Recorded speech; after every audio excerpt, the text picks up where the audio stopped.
Çay kalk. Oğlum yazık günah lan çocuğu. Kamyon gibi lan. Bak işte Osman abi uyandı. Saat kaç bu arada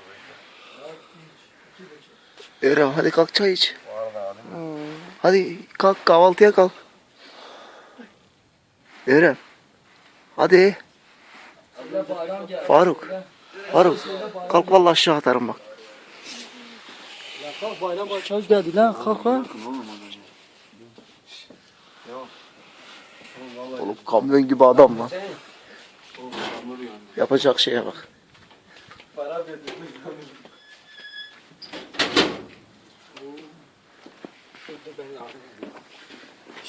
Kalk lan. Şşt. Kalk lan. Ana nöbetim var hadi. Kalk Bünyamin hadi. Bünyamin kalk hadi nöbetim var.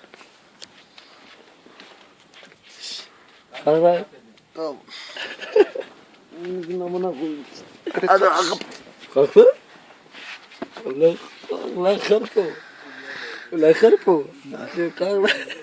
Oğlum durun ya vallahi rezil ettiniz ya. Kalk lan. Kalk hadi inşaata gideceksin. Hadi inşaata gideceksin. Hadi al devre boktur. Konuşmaya hakkı yoktur hadi.